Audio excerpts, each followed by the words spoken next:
નમસ્કાર, આપનું હાર્દિક સ્વાગત છે એજ્યુકેશન ઇન ગુજરાતી ચેનલમાં.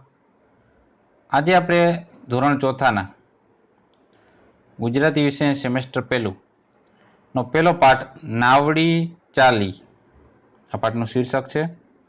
આ પાઠના ટોટલ આપણે પ્રશ્ન જવાબ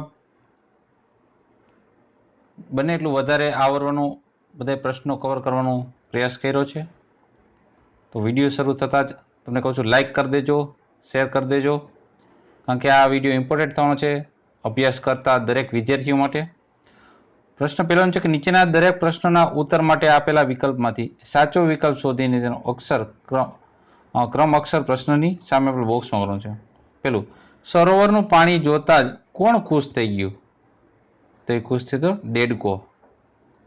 બીજું, પીલું, ઉંદર, કીડી અને ભમરાએ શું બનાવવાનું વિચાર્યું? તેને નાવડી એટલે કે નાવ, હોડી બનાવવાનું વિચાર્યું. ત્રીજું, નાળિયેરની કાચલી કોણ લે એવું? લેવું ઉંદર લેવો હતો. પ્રશ્ન બીજો, નીચેના પ્રશ્નોના ઉત્તર એક એક વાક્યમાં લખો.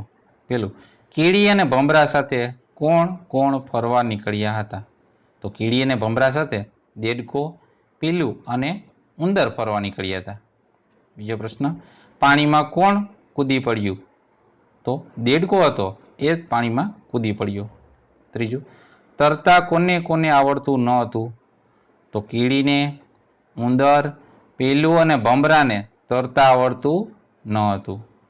ચોથું, પીલું ઝડપથી શું લઈ આવ્યો? તો પીલું ઝડપથી એક પાંદડું લઈને આવ્યું. પાંચમો પ્રશ્ન, નાવડી બનાવવા ભમરો શું લઈને આવ્યો? તો નાવડી બનાવવા માટે ભમરો એક લાંબી દોરી લઈને આવ્યો. પ્રશ્ન ત્રીજો, નીચેના પ્રશ્નોના ઉત્તર 2-3 વાક્યમાં લખો. પેલું, નાવડી બનાવવા કોણ શું લઈ આવ્યું? તો નાવડી બનાવવા ઉંદર છે નાળિયેરની એક કાચલી, કીડી એક નાનકડી લાકડી લાવી, ભમરો એક લાંબી દોરી લાવ્યો અને પીલું એક પાંદડું લઈને આવ્યો. બીજું, પીલું, ઉંદર, કીડી અને ભમરાએ નાવડી કેવી રીતે બનાવી?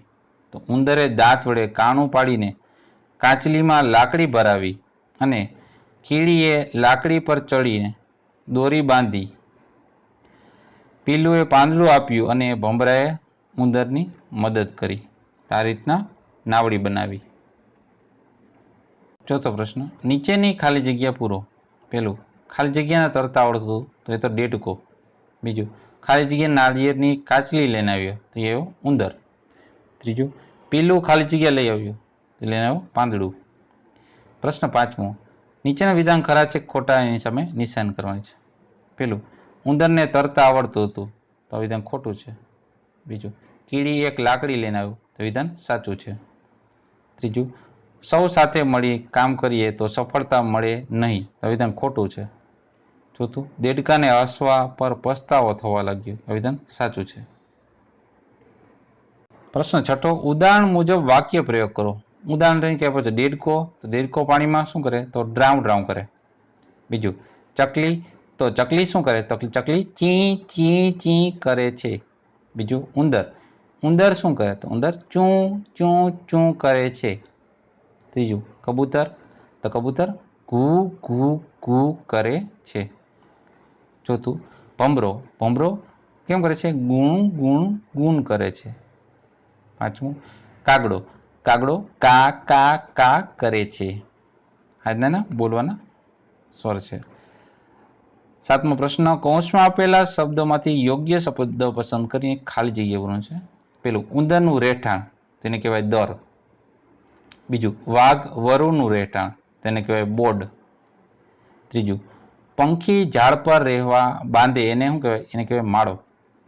ચોથું, બકરી ઘેટાને જ્યાં પૂરવામાં આવે એને કહેવાય વાડો. પાંચમું, માણસનું રહેઠાણ એને કહેવાય ઘર. છઠ્ઠું, સાપનું રહેઠાણ એને કહેવાય રાફડો. પ્રશ્ન આઠમો, કૌંસમાં આપેલા શબ્દમાંથી યોગ્ય શબ્દ પસંદ કરી ખાલી જગ્યા પૂરો. પેલું, જાન્યુઆરી, ફેબ્રુઆરી, માર્ચ આ બધું શું છે? તો એ છે માસ. પછી બીજું છે સફરજન, દાડમ અને કેરી આ બધા છે ફળ. ત્રીજો પ્રશ્ન, રાતો પીળો ને લાલ આ બધું છે રંગ. ચોથું, શિયાળો, ઉનાળો ને ચોમાસું આવતી છે ઋતુ. પાંચમું, કાકા, કુવા, માસી તો આ છે બધી સંબંધ. છઠ્ઠું, દૂધી, કારેલા, ભીંડા આ છે શાકભાજી. સાતમું, મોર, પોપટ ને કાબર તો છે પક્ષી. પ્રશ્ન 9, નીચેના શબ્દોની સાચી જોડણી લખો. આ રીતના નાવડી લખાય. પછી કીડી, પાંદડું, નાળિયેર, સરોવર ને પીલું. આ ખોટી જોડણી સામે સાચી જોડણી આપેલ છે. પ્રશ્ન 10, નીચેના શબ્દોના સમાનાર્થી શબ્દ લખો. પેલું, પાણી તો જળ, નાવડી તો હોડી, મજા તો આનંદ, પાંદડું તો પર્ણ, લાકડી તો લાઠી, માથું તો શિર. પ્રશ્ન 11, નીચેના શબ્દોના શબ્દકોશના ક્રમમાં ગોઠવો. તો નાવડી, ઉંદર, પાણી ને પાંદડું એમાં પેલા આવશે ઉંદર, પછી નાવડી, પાણી ને પાંદડું. હવે આ પાઠની પ્રવૃત્તિઓ જોઈએ. સમાચાર પત્ર કે સામયિકમાંથી ચિત્ર વાર્તાનો મેળવી અંક બનાવવાનો છે. બીજું, ચિત્ર વાર્તા મેળવો અને વાંચો. આ ચિત્ર છે, એમાં સૂર્ય, કાગડો, માટલું, એમાં પાણી છે થોડું, બરોબર, અધૂરું પાણી છે. એક કાગડો હતો. એક વખત એને ખૂબ જ તરસ લાગી. ઉનાળાનો સમય હતો. તે પાણી શોધવા લાગ્યો. એટલામાં તેને એક કુંજો દેખાયો. કુંજો. તે ઉડતો ઉડતો એ કુંજા પાસે પહોંચી ગયો. કુંજામાં પાણી ઓછું હતું, અડધું પાણી જોયું.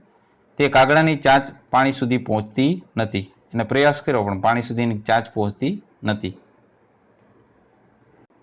તે વિચારવા લાગ્યો, બરોબર, કે કાગડા આસપાસ જે કાંકરા હતા એ જોયા. તેણે ચાંચમાં કાંકરા લઈ અને એ કાંકરા કુંજામાં નાખવા લાગ્યો. પછી પાણી ધીમે ધીમે ઉપર આવવાનું.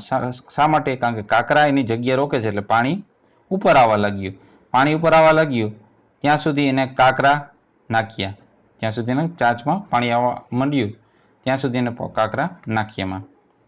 પછી કુંજામાં પાણી ઉપર જોતા જ એને ચાંચ બોળી દીધી અને તેને પેટ ભરીને પાણી પીધું. અને પીધું પછી ખુશ થઈ કા કા કરતો દૂર ઉડવા લાગ્યો. આજે કાવ્ય છે આપણે ચાલો ને રમીએ હોળી. કાવ્ય મેળવીને વાંચવાનું છે. ચાલો ને રમીએ હોળી હોળી, વરસ્યો વરસાદ ખૂબ આજે મુસળધાર. ઝરણા નાના જાય દોડી દોડી, ચાલો ને રમીએ હોળી હોળી. બાપુના છાપાને નકામા થોથા, કાપી કૂપીને કરીએ હોળી, ચાલો ને રમીએ હોળી હોળી. વરસ્યો છે વરસાદ ખૂબ જ આજે મુસળધાર. સાદી ને સઢવાળી, નાની ને મોટી, મૂકીએ પવનમાં હોળી છોડી, ચાલો ને રમીએ હોળી હોળી. ખાલીખમ હોળી એ ઊંધી વળે જો, પાંદડાને ફૂલ ભરી તોડી તોડી, ચાલો ને રમીએ હોળી હોળી. જાશે સાગર પાર પરીઓના દેશમાં, સૌથી પહેલા દોસ્ત મારી હોળી, ચાલો ને રમીએ હોળી હોળી. પ્રવૃત્તિમાં ચોથો પ્રશ્ન છે કે તમારા વર્ગખંડમાં બારીમાંથી શું દેખાય છે? વર્ણન કરો. તો મારા વર્ગખંડની બારીમાંથી થોડાક વૃક્ષો દેખાય છે. પવન આવતા વૃક્ષો ઝૂમી રહ્યા છે. કેટલાક બાળકો વૃક્ષ નીચે રમી રહ્યા છે. શાળાના મેદાનમાં વિદ્યાર્થીઓ કબડ્ડીની રમત રમી રહ્યા છે. આકાશમાં વાદળો અહીં તહીં દોડી રહ્યા છે. કેટલાક પક્ષીઓ ઉડવાનો આનંદ લઈ રહ્યા છે. પાંચમો પ્રશ્ન, નીચેના ચિત્રનું અવલોકન કરી આપેલા પ્રશ્નોના ઉત્તર લખો. તો આ વધુ વૃક્ષ વાવો. વૃક્ષ માટે એનું વાવી એનું જતન કરવાનું આ ચિત્રમાં દર્શાવ્યું છે. તો ચિત્ર શાનું છે? તો ચિત્ર વૃક્ષારોપણનું. વૃક્ષ વાવવાને કહેવાય વૃક્ષારોપણ. બીજું, છોડ કોણ રોપે છે? તો છોકરી છોડ રોપે છે. ત્રીજું, છોકરો શું કરે છે? છોકરો છોડને પાણી પાય છે. ચોથું, તમને કેટલા વૃક્ષો દેખાય છે? અમને ચિત્રમાં 6 વૃક્ષો દેખાય છે.